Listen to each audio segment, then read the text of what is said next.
everyone, my name is Leanne and today I'm going to be telling you all about the books that I read in August. Now, a little bit of quick housekeeping before we get into the books. I have moved house again. Some of you may notice that the background is slightly different despite, the same bookshelves. And I may do a full video about that because I know a lot of people are interested in how to move to London and how to do that successfully, or initially, in my case, unsuccessfully. But I'm in a much better situation now, so I'm very happy. So yeah, that's a whole other conversation. Today I'm going to be telling you about the 15 books that I read in August. So we have quite a few to get through. I probably should split this into 2 wrap-ups, but I'm not going to do that. I'm going to go fiction, then classics, then non-fiction, then poetry. Oh, and I did participate in the Newts Readathon in August, but I kind of forgot about them. I did read my entire TBR, so I did get all of the qualifications that I wanted. So I am now officially a broom maker. Very excited about that. But I kind of did just forget about the readathon, and I read some books from outside of my TBR as well, so I probably could have manipulated them into getting some other qualifications, but I can't be bothered. So yes, anyway, into the books. The first book I'm going to tell you guys about is Never Greener by Ruth Jones. Now, you may know Ruth Jones as one half of the writing team, alongside James Corden, who I don't like as much as Ruth Jones, of Gavin and Stacey. I really enjoyed this book. This is probably classed as contemporary women's fiction, and it is about complicated romantic relationships and affairs. So we follow 2 timelines. First of all, we have Kate when she is 22 years old and she meets a much older man named Callum, and they begin an affair. The affair ends when his wife finds out. 17 years later, we meet Kate again. She is a successful actress. She is happily married and she has a daughter. When she goes to do a talk at her old school, she realizes that Callum, the man she'd had an affair with 17 years ago, is one of the teachers there, and it is about them figuring out if they want to rekindle that relationship and what it means for their respective marriages. I feel like the title of this book really encompasses what it is about. It is about the idea of always wanting something else, something more, always thinking the grass is greener. It's about dissecting the idea that the one that got away didn't get away for a good reason. This book also explores a lot of the nature of celebrity because Kate is an actress, and the author felt really well informed about that whole thing. It felt really believable.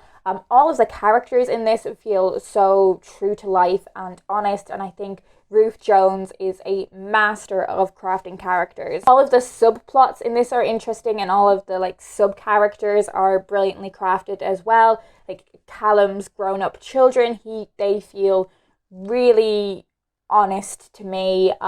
Kate's husband, Matt, his best friend, is also quite a prominent character in this, and her story is very believable as well, and I think she's probably one of the most likable characters in this book, alongside Matt. It kind of has that thing that Gavin and Stacey has, that while it is centered on Gavin and Stacey, there are other characters in there that you care about just as much. So while this book is about Kate and Callum, you really care about the people around them instead. This is a really great book, and I think it's one of the best works from this genre that I've read in quite some time. Which means it's really difficult to avoid contrasting it with this next book, which I don't think was a particularly strong novel, and that is Billy and Me by Giovanna Fletcher.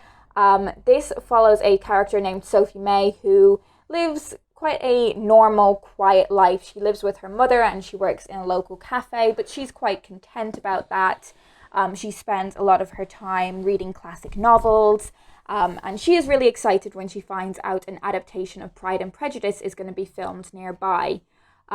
Meanwhile, she's got a bit of a crush on this guy named Billy that has recently started coming to the cafe. And of course, Billy is the person who's playing Mr. Darcy in this adaptation, but Sophie has no idea. Billy was kind of a Nickelodeon teen star, and he's trying to become a more serious, reputable actor. And apparently the connection and chemistry between Sophie and Billy is incredible, and they fall in love super quickly, and Sophie decides to move to London with him, and it is about her adjusting to her life changing in that way, her feeling quite insecure about how Billy is achieving all of these things and she is still working in a coffee shop. It's about her adjusting to London and being away from her mother and the woman who owns the cafe that she used to work with. It's about her adjusting to being in the spotlight and tabloid drama. It is about her feeling a sense of paranoia about all of the women who are attracted to Billy and his very attractive female co-stars, which all sounds like really interesting stuff, except it was really poorly executed and didn't feel nuanced or believable at all. My main issue with this book is I don't believe Sophie and Billy either as individuals or as a couple. The connection between them is meant to be incredible, but I didn't see any of it. There are no moments in this where I feel either romantic or sexual tension between them. All of the cute romantic moments feel incredibly forced and shoehorned in. The parts that are meant to be sad and emotional, I didn't care about because I don't care about Sophie. I really almost DNF'd this book, but it was one of the books from my 12 books that have been on my TBR the longest, and I've been really bad at reading those, so I decided I better read at least one of them. But I don't think I'm going to be reading another book from this author again, unfortunately. The next book I read was The Love Song of Miss Queenie Hennessy by Rachel Joyce. This is the third Rachel Joyce book that I've read, and it did not disappoint. So this is a companion novel to her earlier work, The Unlikely Pilgrimage of Harold Fry. Now, that book follows what happens when an older gentleman named Harold Fry receives a letter from someone from his past named Queenie, where she reveals that she is dying. Harold writes his response to this letter and he goes to the post box to post it. But he fancies a bit more of a walk and decides to go to the next post box.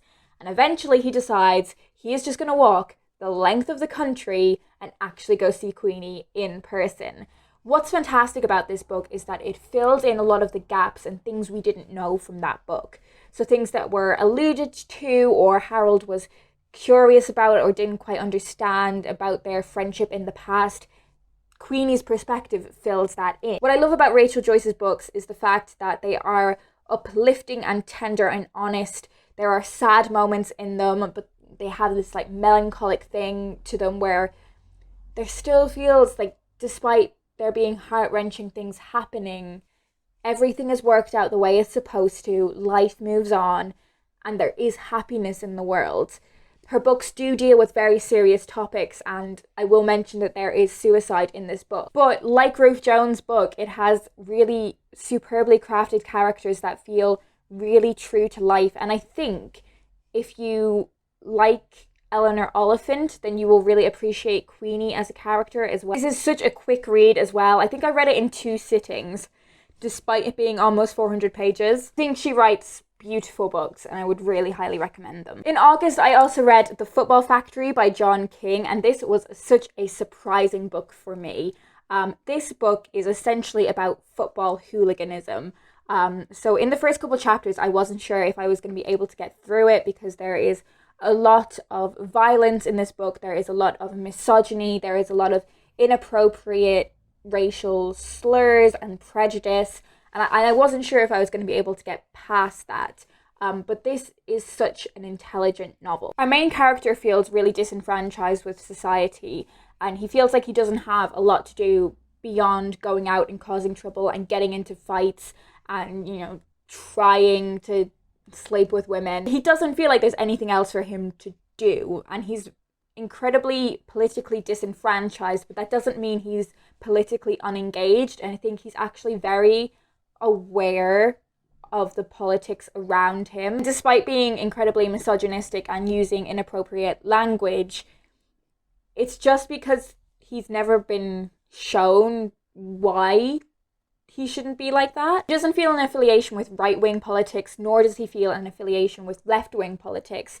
And as someone who is very left-leaning myself, my initial thought is, well, you should be left-wing because a conservative government isn't going to fix any of the problems in your society. But he feels very disenfranchised with left-wing politics because the only people he sees talking about it are like posh people who don't know a lived experience of being working class, who use inaccessible political language. I actually think you would learn so much more about class structures and why we live in such a fractured society from reading this book than you would from reading any sort of academic or scholarly analysis of the class system. And while this book was written in the 90s, it is still completely relevant to 2019. The author has such a powerful grasp of football hooliganism culture and using that as a microcosm of wider society. I believe there is an adaptation of this with Danny Dyer in it, and I don't know how much that adaptation captures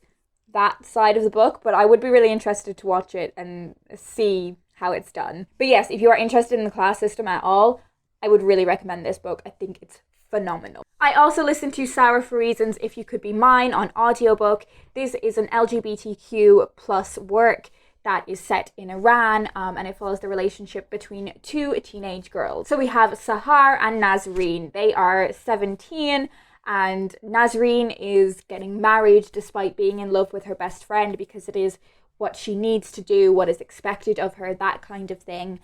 This book fantastically explores queer culture in Iran that wasn't something that I knew basically anything about. And while their relationship is forbidden and illegal in Iran, sex reassignment isn't. So Sahar begins to consider whether she can go through sex reassignment and live her life as a man so she can be in a relationship with her best friend. And I am trying to be careful with what language I use around this because they don't identify as trans, but they want to be in a relationship with another woman. And it deals with that in a really nuanced and sensitive way, I think. And if you are interested in queer literature at all, I think this should be essential reading because it's fantastic. It's a really, really short book and there is so much crammed in there. And it was an experience that I'd never really thought about before. I also read Any Other Mouth by Annalise Mcintosh. I thought this was a collection of short stories. It's not. It does have one overarching narrative arc. But in many ways, the individual chapters could be short stories, like they do stand on their own. It's a really honest and poignant book about self-discovery, and it follows a girl predominantly when she's in university, and it's about her navigating her romantic relationships. And I would also say this is a queer book as well, if that is something that interests you, but it follows a lot of her sexual misadventure, which is something that I'm really interested in reading about. It follows a period of grief and bereavement, and it also follows her discovering more about her mental health conditions. It's about loss and family deterioration. It's very, very honest and gut-wrenching, and at moments really, really funny. Really impressive, and if you love books that are about self-discovery in your early 20s like I do, then I would really recommend this one. I also really quickly want to talk about a picture book that I read in August. This is Starbird by Sharon King Chai. This is a book that explores love and freedom. It is about a king who gifts his daughter this incredible starbird, but she realizes that the bird isn't happy and would like to be free, so she releases it. Her father finds this rather disrespectful because he has gifted this bird to her, and he tries to recapture the bird. It's a beautiful story about freedom, and the color palette in it is stunning. It's mostly like purple and blue, but has dashes of other colors throughout, and there is so much foil in this book. It's one of the most beautifully produced books I've seen in quite some time. So if you have a little one in your life that would appreciate a stunning book like this, then I would really recommend it. But likewise, if you are an adult reader like me who loves a good picture book, this one is fantastic. Now, moving on to the classics. Now, I completed The Secret Agent by Joseph Conrad. I really enjoyed like the first half of this book, and then there was like a weird time skip that I didn't feel like worked. And it really pulled me out of the story, and I really struggled to get back into it after that. But essentially, this is a story of espionage in 19th century London. It is about an anarchist group and a plot to blow up the Greenwich Observatory, and I found all of that stuff like really, really interesting. It presents a lot about being disenfranchised with life and complicated moral conundrums. I think it's a book that is really well written. I found it for the most part very easy to read, but I wasn't really invested in any of the plot or any of the characters. And as I said, that time skipping bit just really pulled me out of the story, so that was a real shame. I'm really glad that I read this one, but I just don't know if Joseph Conrad is for me. The next book I read was To the Lighthouse by Virginia Woolf. I read quite a bit of Virginia Woolf before, but it was really interesting to read another one of her books.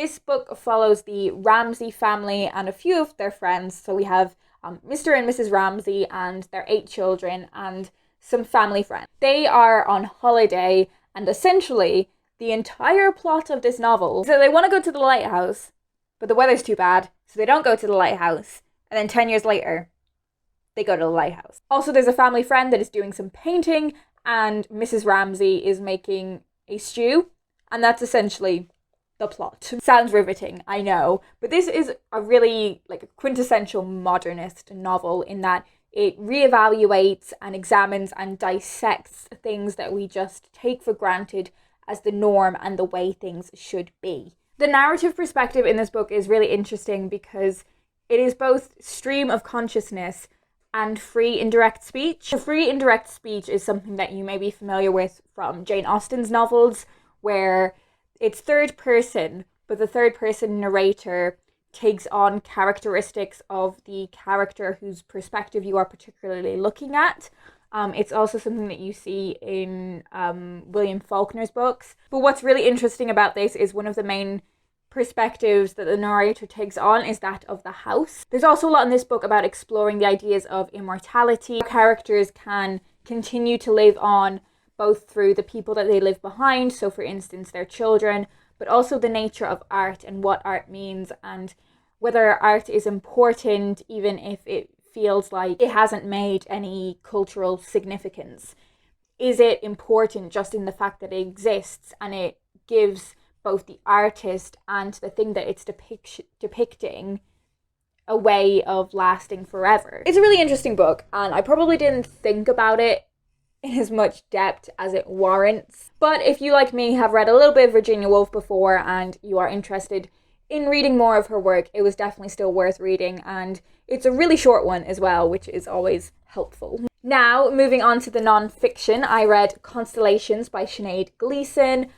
This was really interesting because I read it a month after I read I Am by Maggie O'Farrell, and they are kind of books on similar topics in that they explore a lot of things to do with women's bodies and our relationships with our bodies, with a particularly Irish angle to them as well. I would say that Constellations feels slightly more literary and slightly more academic than Maggie O'Farrell's book does. This book isn't just about Sinead's relationship with her body, but it's also about how particular body parts are depicted throughout history and literature and art. Parts of that went over my head slightly, but other parts of it were super interesting to me. I would actually be really interested in reading books that really explore particular body parts in depth, like the history of how hair has been depicted and that kind of thing. Some of these sections are essays, some of them feel more memoir-esque. There are sections that are closer to being poetry. It's tender, but there's also a real sense of anger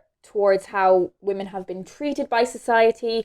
And again, that comes from a particularly Irish angle. I love reading about women's bodies. I'm always going to enjoy a book that is about that kind of thing. And if it sounds like it's something that you would enjoy as well, then I would really recommend it. And I would also recommend reading it quite closely to Maggie O'Farrell's book. I think that was a really interesting reading experience for me. I also read You're Crushing It by Lex Croucher. I got this one signed because I went to a talk or a conversation that Lex had with Sana from Books and Quills, and I went with Angelica Kofer, and it was really nice to hang out and get our book signed. I'm not the target audience for this book. This book is too young for me. I read it in one sitting and I found it very simplistic. It doesn't mean I don't think it's a good book. I think it's a great book if you are the target audience, and I would really recommend it if you know someone who is in that target audience. It's essentially a self-help book about feeling confident and motivated and encouraged. It's about friendships and relationships. It's a book about positive thinking for teenagers. The sense of humor really comes through in this book, and if you like her YouTube channel, I think that's something that you would get along with. And I actually think that humor that she injects into it makes the serious topics that she's talking about less intimidating. I don't understand what is done with the typesetting in this book, because there are particular parts of it that are like taken out and put in these like quote blocks like you would in a magazine article, and I don't get why, because I didn't read those. I just read them as part of the main body text. I don't get that as a decision, but it's super readable. I did read this whole book in one sitting and it was an enjoyable reading experience. I just don't feel like I took as much away from it as a younger reader would. But But as I said, if you know someone that you think would benefit from this book, and I don't think there can be like enough books that tell particularly young girls that they are fine and they've got this. I don't think there can be enough books about that. So if you know someone who would benefit from this, I would really recommend it. The final non-fiction book I read was Kill the Black One First by Michael Fuller. I listened to this one on audiobook, and it is about the first black police constable in Britain. So it looks at Michael's childhood briefly, all the way up to the position of power he is in now, and the class and race prejudice that he faced along the way.